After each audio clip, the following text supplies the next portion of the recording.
Ini adalah Mi Band 5 yang sudah saya pakai lebih dari seminggu ini. Buat kalian yang mau tahu unboxingnya, bisa lihat di video kanan atas ini, atau kalian bisa juga klik link yang ada di deskripsi. Ini adalah review jujur saya tentang Mi Band 5 ini. Kita bakal bahas mulai dari kelebihan sampai kekurangannya. Dan kita juga bakal bandingin sama generasi sebelumnya, yaitu Mi Band 4. Kita mulai dari kelebihannya dulu. Yang pertama yaitu layarnya. Di Mi Band 5 ini punya layar yang lebih besar dari Mi Band 4, yaitu 1,1 inci. Sedangkan untuk Mi Band 4 cuma 0,9 inci. Pastinya layar yang lebih besar ini didukung juga sama jumlah pixel yang semakin banyak. Jadi gambarnya kelihatan makin rapat. Kalau kita perhatiin, bezel di Mi Band 5 ini juga lebih tipis dibandingin sama Mi Band 4. Hal ini karena layar di Mi Band 5 ini lebih besar, jadi bezelnya dibuat lebih tipis. Terus kalau kita mentokin brightness-nya, layar di Mi Band 5 ini kelihatan lebih terang daripada Mi Band 4. Jadi kalian nggak bakal susah ngelihatnya waktu di bawah matahari. Katanya layar di Mi Band 5 ini juga sudah dipasang tempered glass 2,5D yang tahan sama goresan. Terus yang kedua yaitu fiturnya yang lengkap. Kalau kita lihat di Mi Band 5 ini banyak banget fitur yang nggak ada di Mi Band 4. Yang pertama kita lihat di menu status. Walaupun di Mi Band 4 juga ada menu ini, tapi hal yang ditampilin Mi Band 5 ini lebih lengkap. Di sini kita bisa melihat jumlah steps kita dalam 7 hari terakhir. Sedangkan kalau di Mi Band 4 cuma bisa melihat record kita hari ini aja. Harus buka app-nya dulu buat ngelihat record hari-hari sebelumnya. Terus fitur yang kedua yaitu PAI atau Personal Activity Intelligence. Intinya PAI ini ngenilai kesehatan tubuh kita berdasarkan heart rate dan aktivitas yang kita lakuin. Semakin banyak dan berat aktivitas kita, skor PAI-nya juga makin besar dan artinya makin bagus. Target PAI yang bagus berdasarkan app ini yaitu di atas 100 per harinya. Katanya kalau skor kita di atas 100 bakal meminimalisir kemungkinan penyakit-penyakit yang berbahaya, kayak penyakit jantung dan lain-lain. Fitur selanjutnya yaitu heart rate. Ini juga ada di Mi Band 4. Tapi di Mi Band 5, fitur ini nggak cuma ngukur heart rate-nya aja. Tapi kita juga dikasih informasi angka minimal dan maksimal heart rate kita dalam suatu waktu tertentu. Terus di sini juga dikasih tahu persentase intensitas dari heart rate kita. Mulai dari relax, ringan, intensif, sampai yang paling berat. Terus selanjutnya ada menu stres. Ini nggak ada di Mi Band 4. Ini buat ngukur tingkat stres kita. Bakal ada levelnya juga mulai dari biru sampai merah yang paling tinggi. Fitur ini nggak bisa dibilang akurat banget, tapi lumayan buat seru-seruan aja. Waktu saya tes juga dia tahu kalau saya lagi ngerjain tugas pakai deadline, stres saya bisa hampir di angka 60-an. Tapi waktu saya santai-santai aja bisa sampai di 40-an. Ya intinya jangan dibuat patokan yang akurat, dibuat keren-kerenan aja. Terus kalau misal stres kalian tinggi, di sini juga ada fitur breathing. Intinya fitur ini bakal nuntun kalian buat tarik dan keluarin nafas sesuai sama instruksi yang ada di Mi Band ini. Tujuannya biar nafas kita bisa teratur dan jadi rileks. Kita juga bisa ngatur lamanya mulai dari 1 menit sampai 5 menit yang paling lama. Di hasilnya kita juga bisa ngelihat berapa jumlah heart rate kita sebelum dan sesudah treatment ini. Saya sudah coba beberapa kali dan menurut saya fitur ini lumayan berguna buat kita yang sering kerja sampai emosi, biar bisa jadi lebih rileks.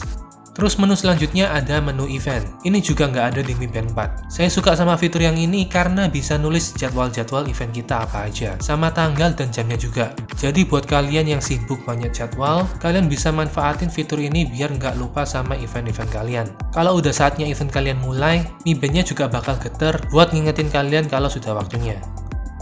Terus ada menu weather atau cuaca. Kalau di Mi Band 4 cuma nampilin suhu dan status cuacanya aja, di Mi Band 5 ini bisa nampilin juga kadar air di udara, terus level kecepatan anginnya, dan seberapa kuat sinar UV-nya. Ini adalah hal baru yang keren banget buat ada di Smart Band 500 ribuan. Lalu selanjutnya ada fitur buat olahraga. Ini adalah salah satu keunggulan di Mi Band 5 ini, karena di Mi Band 5 ini sudah ada 11 macam olahraga. Ini jauh lebih banyak dibandingkan sama Mi Band 4 yang cuma punya 6. Terus di sini kita juga bisa setting alert kayak kalau kita sudah sampai di batas heart rate tertentu atau sudah mencapai jarak tertentu, Mi Band-nya bakal geter. Terus di menu more ini hampir sama kayak di Mi Band 4. Cuma di sini ada beberapa tambahan kayak fitur kamera dan work clock. Fitur kamera ini fungsinya buat kalau kita lagi buka aplikasi kamera di HP kita bisa tekan tombol di Mi Band ini buat ngejepret fotonya. Jadi kita bisa taruh HP kita agak jauh dan ngejepret fotonya pakai tombol yang ada di Mi Band ini. Terus untuk fitur world clock ini, kita bisa ngelihat jam yang ada di negara lain. Kita bisa setting di aplikasi Mi Fit untuk negara mana aja yang mau kita lihat jamnya. Terus kelebihan yang ketiga yaitu kita bisa pilih dan atur sendiri shortcut di Mi Band ini. Yang dimaksud shortcut itu waktu kita slide ke kiri atau ke kanan ini. Kita bisa atur shortcut ini lewat aplikasi Mi Fit-nya. Saya suka dengan fitur ini karena bisa ngelihat notif pakai shortcut kayak gini. Jadi nggak perlu buka menu notifikasinya dulu. Terus yang keempat yaitu wallpaper atau displaynya. Ini adalah salah satu favorit saya di Mi Band 5 ini. Jadi di Mi Band 5 ini kita dikasih 3 wallpaper bawaan yang simple dan bagus. Dari ketiga wallpaper ini kita bisa nge-custom informasi yang ditampilin. Jadi kalian bisa ganti dan pilih sesuka kalian informasi apa aja yang mau ditampilin di wallpaper ini. Fitur custom ini cuma bisa di 3 wallpaper bawaan ini aja, nggak bisa di wallpaper yang kalian install dari aplikasinya. Tapi wallpaper yang ada di aplikasi Mi Fit ini juga menarik. Di Mi Band 5 ini kita bisa pasang wallpaper dengan background yang bisa kita ganti pakai foto yang kita mau. Tapi pastinya untuk formatnya kita nggak bisa ganti-ganti dan harus pilih dari yang sudah disediain. Tinggal backgroundnya aja yang bisa kita ganti sesuai keinginan kita. Terus di Mi Band 5 ini juga disediain wallpaper yang bisa gerak-gerak. Walaupun nggak banyak, tapi saya suka sama animasi yang disediain di sini. Mungkin di Mi Band 4 kita juga bisa pasang wallpaper yang gerak kayak gini, tapi pakai aplikasi wallpaper yang kita download dari Play Store atau App Store, bukan wallpaper dari aplikasi Mi Fit-nya. Terus sekarang kita bahas kekurangan dari Mi Band 5 ini. Yang pertama yaitu baterainya.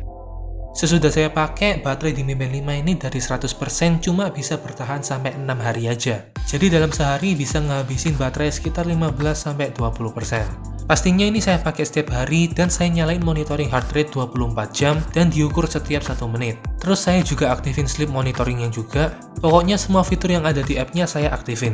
Tapi tetap aja ini jauh lebih boros daripada Mi Band 4 yang bisa bertahan 12-14 hari dengan kondisi pemakaian yang sama.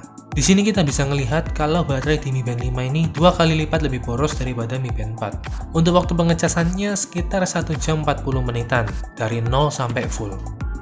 Terus yang kedua yaitu interface-nya kurang smooth.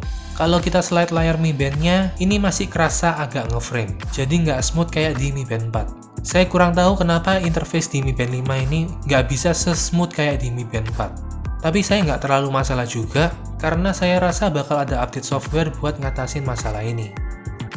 Lalu untuk kesimpulannya, intinya kalau kalian mau upgrade dari Mi Band 4 ke Mi Band 5, menurut saya masih oke aja karena dengan harga yang 500 ribuan, ada banyak fitur-fitur baru yang nggak ada di Mi Band 4 ini. Dan buat fitur yang sudah ada pun, sudah di-upgrade jadi lebih lengkap dan lebih detail. Terus buat kalian yang nggak punya smart band dan mau beli, saya rekomen banget buat kalian beli Mi Band 5 ini. Karena fitur-fitur yang dikasih sudah jauh lebih banyak daripada smart band yang seharganya. Oke guys, gitu dulu yang bisa saya share tentang review Mi Band 5 ini sesudah saya pakai lebih dari seminggu ini. Kalau kalian ngerasa ada yang salah atau kurang, kalian bisa komen di bawah biar kita bisa sama-sama tahu. Terima kasih buat kalian yang sudah support channel ini dan sudah nonton video ini sampai akhir. Jangan lupa like, comment, share, dan subscribe channel ini, dan sampai ketemu lagi di video selanjutnya.